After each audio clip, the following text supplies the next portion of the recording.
Olá meus amigos, tudo bem com vocês? Sejam todos muito bem-vindos ao meu canal. Eu sou a Sandra Pessotti, farmacêutica bioquímica, e hoje eu quero falar com vocês a respeito de um tema que ainda gera dúvida em muita gente. Qual que é esse tema? A diferença entre os medicamentos de referência, medicamento genérico e medicamento similar. Você também tem essa dúvida? Então vem comigo que eu te explico.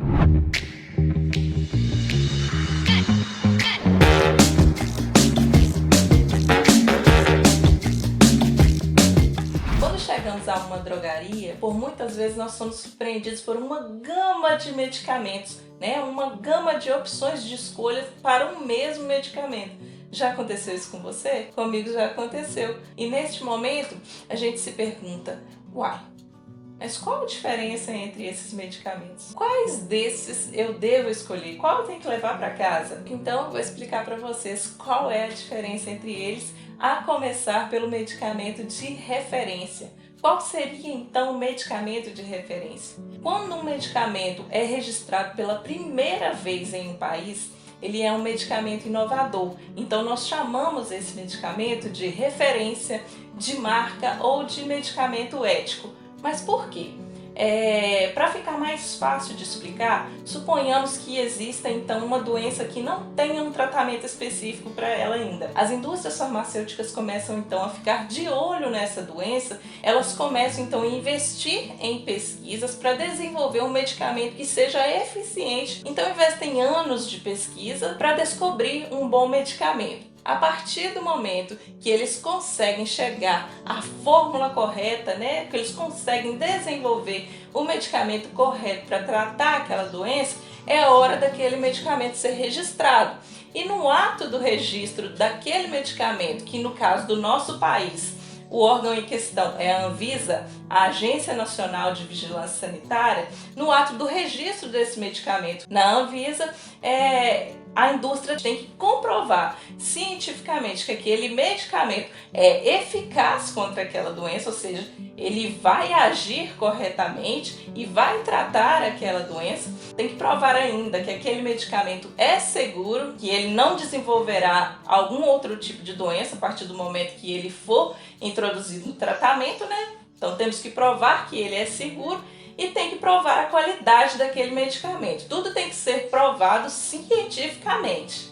Como a indústria farmacêutica então gastou muito, investiu muito dinheiro para desenvolver esse medicamento, ela consegue então um período de comercialização exclusiva para aquele medicamento. Esse período de comercialização é chamado de período de patente. Esse período de patente ele pode durar até 20 anos. Por isso, os medicamentos de referência costumam custar um pouco mais caro, devido ao investimento que eles utilizaram para poder desenvolver esse medicamento. Um medicamento de referência que eu posso citar para você é a Novalgina. Novalgina todo mundo conhece, não é mesmo? Então, a partir do momento que esse período de patente é quebrado, que há a expiração desse prazo de patente, abre-se as portas então para a produção de medicamentos genéricos.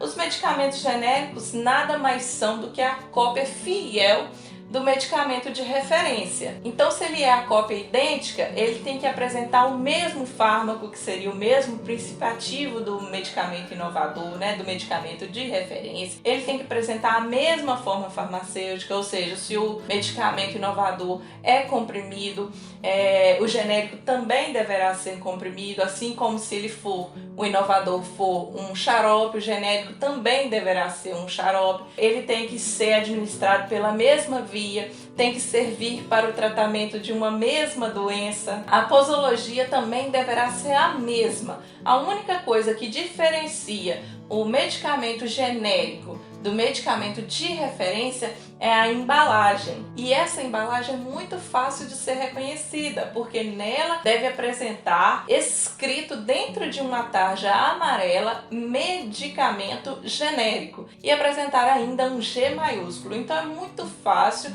você conseguir diferenciar um medicamento genérico de um medicamento de referência. Além do mais, o medicamento genérico só apresentará o princípio ativo, porque ele não tem marca. O medicamento genérico, assim como o medicamento de referência, também deverá ser registrado lá na Anvisa e ele deverá provar também cientificamente, no ato desse registro, a sua biodisponibilidade, a sua bioequivalência e a sua equivalência farmacêutica. Para que tudo isso seja comprovado, são realizados testes em que um grupo de pacientes toma o medicamento de referência e um outro grupo de pacientes toma o medicamento genérico. Após algum tempo, então são realizados exames de sangue e esses exames de sangue é que vão ser capazes de fazer essa comprovação, vão ser capazes de mostrar se realmente o medicamento genérico funciona assim como o medicamento de referência.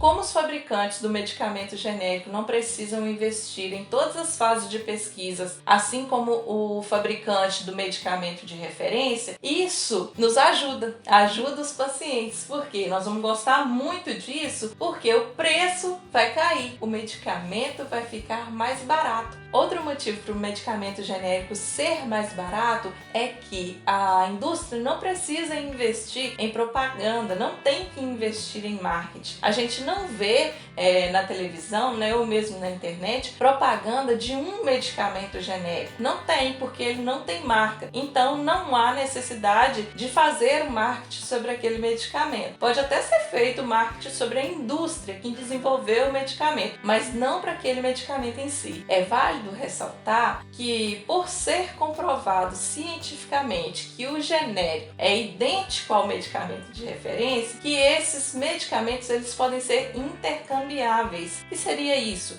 Intercambiável é aquele medicamento que pode ser substituído pelo farmacêutico. Então, o exemplo que eu posso citar de um medicamento genérico é a dipirona. Já citei lá no início o exemplo de um medicamento de referência, que seria a Novalgina.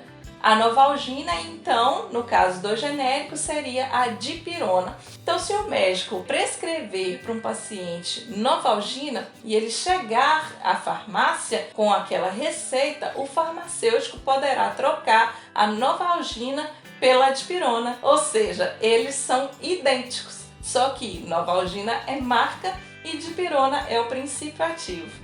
Além dos medicamentos de referência e medicamentos genéricos, existe ainda uma outra classe de medicamentos, que são os similares. Os similares são iguais ao medicamento de referência nos seguintes pontos: princípio ativo, concentração, forma farmacêutica, posologia, indicação terapêutica, mas podem ser diferentes em tamanho, forma do produto, prazo de validade, embalagem, o rótulo e os recipientes do veículo. Mas isso aí não mudaria em nada, porque esses recipientes servem só para dar volume à forma farmacêutica, né? Dar volume ao medicamento.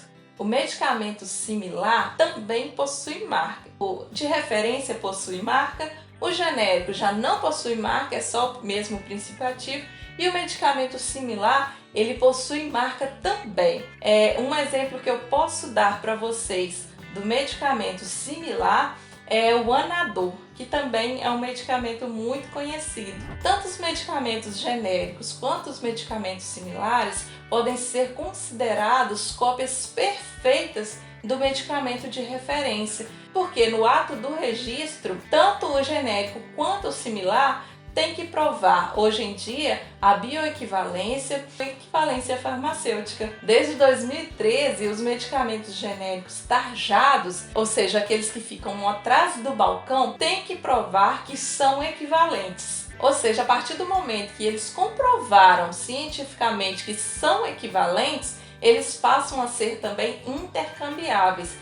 Então, os medicamentos genéricos, os medicamentos de referência e os medicamentos similares são intercambiáveis, ou seja, eles podem ser substituídos lá na drogaria pelo farmacêutico. Então, recapitulando, os medicamentos genéricos são intercambiáveis com os medicamentos de referência, assim como os medicamentos similares também são intercambiáveis com os medicamentos de referência. Eles podem ser trocados, podem ser substituídos pelo farmacêutico. O medicamento genérico pode ser substituído pelo de referência, o de referência pode ser substituído pelo genérico, o medicamento similar pode ser substituído pelo medicamento de referência, assim como o de referência pode ser substituído pelo similar. O que não pode acontecer é o seguinte: o medicamento genérico ser substituído pelo similar e vice-versa. Ou seja, se o médico prescrever para você um medicamento genérico, ele não poderá ser trocado pelo similar. Por quê? Porque não existiu estudos que comprovassem a equivalência entre eles. Apesar de existir equivalência entre genérico e referência, similar e referência, não existe o estudo que comprova a equivalência entre genérico e similar. Então, se vocês quiserem saber direitinho e não restar dúvidas sobre quais os medicamentos similares que podem ser substituídos, é só você acessar o portal da Anvisa. Lá tem uma lista enorme que está sendo sempre atualizada. Eu vou deixar para vocês o link aqui na descrição. Ficou entendido? Então, nesse vídeo você ficou sabendo um pouquinho mais sobre o que é medicamento de referência, medicamento genérico e medicamento similar. Então, se você gostou desse vídeo, se inscreva nesse canal e ative o sininho para você receber todas as notificações de quando tiver vídeo novo por aqui. Deixe também o seu like e o seu comentário nesse vídeo. Beijinho para vocês, fiquem com Deus e até o próximo vídeo.